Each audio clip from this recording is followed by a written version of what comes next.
ವೀಕ್ಷಕರಿಗೆಲ್ಲ ನಮಸ್ಕಾರ, welcome to my YouTube channel. Bigg Boss ಮನೆಯಲ್ಲಿ ಇದೀಗ ಟಾಸ್ಕ್ಗಳ ಭರಾಟೆ ಜೋರಾಗಿ ನಡೆಯುತ್ತಿದೆ. ಇದಾಗಲೇ ಬಿಗ್ ಬಾಸ್ 74ನೇ ದಿನಕ್ಕೆ ಕಾಲಿಟ್ಟಿದ್ದು ಇನ್ನು ಶೋ ಮುಗಿಯಲು ಕೆಲವೇ ದಿನಗಳು ಬಾಕಿ ಇವೆ. ಇಂತಹ ಸಂದರ್ಭದಲ್ಲಿ ಯಾರು ಮನೆಯಿಂದ ಹೊರ ಹೋಗಲು ಇಷ್ಟಪಡುವುದಿಲ್ಲ, ತಮ್ಮ ಉಳಿವಿಗಾಗಿ ಶ್ರಮ ಪಡುತ್ತಲೇ ಇದ್ದಾರೆ. ಇನ್ನು ಈ ವಾರ ಗಿಲ್ಲಿ ನಟ ರಜತ್, ಧ್ರುವಂತ್, ರಕ್ಷಿತಾ, ಸ್ಪಂದನ, ಅಶ್ವಿನಿ, ರಾಶಿಕಾ ಮನೆಯಿಂದ ಹೊರ ಹೋಗಲು ನಾಮಿನೇಟ್ ಆಗಿದ್ದಾರೆ.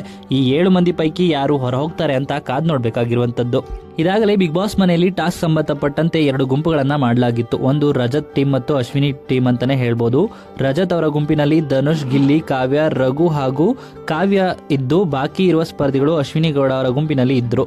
ಹಾಗೆಯೇ ಈ ವಾರ ಕ್ಯಾಪ್ಟನ್ ಆಗಿ ರಾಶಿಕಾ ಅವರು ಆಯ್ಕೆಯಾಗಿದ್ದಾರೆ. ರಾಶಿಕಾ ಅವರು ಈ ವಾರ ಸೇವ್ ಆಗ್ತಾರೆ ಅಂತಾನೆ ಹೇಳ್ಬೋದು. 7 ಸ್ಪರ್ಧಿಗಳಲ್ಲಿ ಯಾರು ಮನೆಯಿಂದ ಹೊರ ಹೋಗ್ತಾರೆ ಅಂತ ನೋಡೋದಾದ್ರೆ ಸ್ಪಂದನ ಅವರು ಈ ವಾರ ಎಲಿಮಿನೇಟ್ ಆಗುವಂತ ಸಾಧ್ಯತೆ ಜಾಸ್ತಿನೇ ಇದೆ.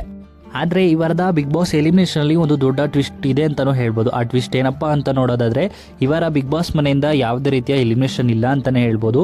ಯಾಕೆ ಅಂತ ಕೇಳೋದಾದ್ರೆ ಈ ವಾರ ಯಾವುದೇ ರೀತಿಯ ವೋಟಿಂಗ್ ಲೈನ್ ಕೂಡ ತೆರೆದಿರಲಿಲ್ಲ. ಹೌದು, ಬಿಗ್ ಬಾಸ್ ಮನೇಲಿ ಈ ವಾರ ನಾಮಿನೇಟ್ ಆದರೂ ಕೂಡ ಯಾವುದೇ ರೀತಿಯ ವೋಟಿಂಗ್ ಲೈನ್ ತೆರೆದಿರಲಿಲ್ಲ. ಅದು ಕೂಡ ಸ್ಪಂದನನ ಸೇವ್ ಮಾಡೋದಕ್ಕೆ ಅಂತ ಹೇಳಲಾಗ್ತಿದೆ. ಏನೆಲ್ಲ ಆಗಿದೆ ಅಂತ ಕಾದ್ ನೋಡಬೇಕು. ಸ್ಪಂದನ ಅವರು ನಾಮಿನೇಟ್ ಆಗಿದ್ರು, ಆ ಕಾರಣದಿಂದಲೇ ಈ ವಾರ ವೋಟಿಂಗ್ ಲೈನ್ ತೆರೆದಿರಲಿಲ್ಲ ಅನ್ನೋ ಮಾಹಿತಿ ಇದೆ. ಇನ್ನು ಸ್ಪಂದನ ಅವರೇ ಈ ವಾರ ಮನೆಯಿಂದ ಹೊರಗೋಗ್ಬೇಕಿತ್ತು ಅನ್ನೋ ಸೂಚನೆಗಳು ಕೂಡ ಜಾಸ್ತಿನೇ ಇದೆ. ಈ ರೀತಿಯಾದ ಮಾಹಿತಿ ನಮಗೆ ಸಿಕ್ಕಿರುವಂಥದ್ದು. ನಿಮ್ಮ ಪ್ರಕಾರ ಈ ವಾರ ಬಿಗ್ ಬಾಸ್ ಮನೆಯಿಂದ ಯಾರು ಎಲಿಮಿನೇಟ್ ಆಗಿ ಬರಬೇಕಿತ್ತು ಅಂತ ನಿಮ್ಮ ಅನಿಸಿಕೆಯನ್ನು ಕಮೆಂಟ್ ಮಾಡಿ. ಹಾಗೆಯೇ ಈ ವಿಡಿಯೋ ಇಷ್ಟ ಆಯಿತು ಅಂದರೆ ವಿಡಿಯೋಗೆ ಲೈಕ್ ಮಾಡಿ. ಬಿಗ್ ಬಾಸ್ ಕನ್ನಡ ಸೀಸನ್ 12ರ ಮತ್ತಷ್ಟು ಹೆಚ್ಚಿನ ವಿಡಿಯೋಗಳಿಗಾಗಿ ನಮ್ಮ ಚಾನಲ್ಗೆ ಸಬ್ಸ್ಕ್ರೈಬ್ ಮಾಡಿ. ಹಾಗೆಯೇ ಸ್ಪಂದನ ಬಗ್ಗೆ ನಿಮ್ಮ ಅನಿಸಿಕೆಯನ್ನು ಕಮೆಂಟ್ ಮೂಲಕ ಕಮೆಂಟ್ ಮಾಡಿ ತಿಳಿಸಿ.